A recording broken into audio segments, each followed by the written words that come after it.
And to Newswatch, and a real nightmare for Channel 10. It's a moral dilemma. I'm surprised I haven't seen much or almost any media discussion of this. Does Channel 10 now dare to screen the expensive new series of MasterChef? It's just finished filming now that one of the show's judges was yesterday morning found dead in a Melbourne hotel room. Dead for reasons the police won't explain for privacy reasons. Now, Scottish-born chef Jock Zonfrillo, on the morning of the day the MasterChef series was due to start on Channel 10, was found dead.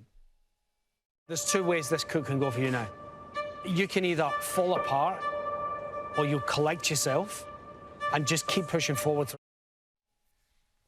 Now, Channel 10, of course, cancelled last night's screening, but what does it do now with this series? You know, it said we're gonna cancel it for a week, but really, can it come back in a week? It's all been filmed, and Zonfrillo is in it all.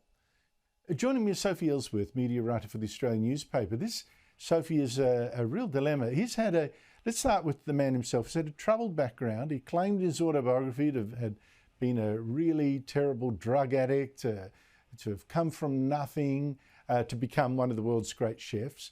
But then one of the greats he trained with, Marco Pierre White, said he was one of many people who told the Sydney Morning Herald in a devastating profile a couple of years ago, Zonfrillo was actually exaggerating wildly.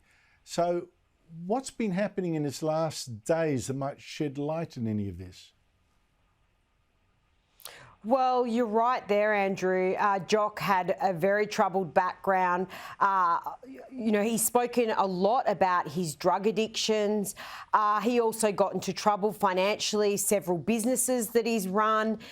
He had a lot of issues. He's had several marriages. You know, he's had a lot of problems throughout his life. And then obviously he was found dead on very early hours of Monday morning while his wife and young children were overseas. So this was a shock for everyone. But now, I guess, looking forward, Andrew, the question remains, will this series air? And all the information I have is that executives at Network 10 and Endemol Shine, the production company, are scratching their heads. What do they do? What's the next decision? Because I suspect his funeral will probably be next week, so you couldn't think they would air the program next week. And do they air it at all? So this is what hasn't been resolved yet. Well, I think a lot will depend on his poor wife, what she says. I mean, she could bless it as, you know, a tribute to him, a gift, his gift to the world. I don't know. But I think a lot will depend on what she says, and Channel 10 will be sweating on that. Absolutely, Andrew. I mean, they only wrapped up filming for this show from start to finish 4 weeks ago. So an awful lot of money, an awful lot of time, resources has gone into producing one of Network 10's signature shows. So to ditch the whole thing would be catastrophic for them commercially. And they have to think like that. They're a business, Andrew. But of course, there's a grieving family. It's very distressing for all those close to Jock involved.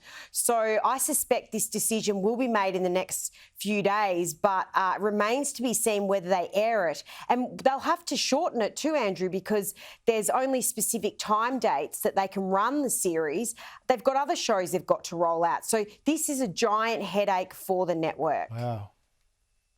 And you also got to factor in whether people are more or less likely now to watch it. Look, it's a terrible tragedy. Most of all, it's a terrible tragedy for his family. That's the thing. And I should say, if any viewers are experiencing mental health issues, please contact Lifeline 13 11 14, because there's nothing that can't be talked out, surely.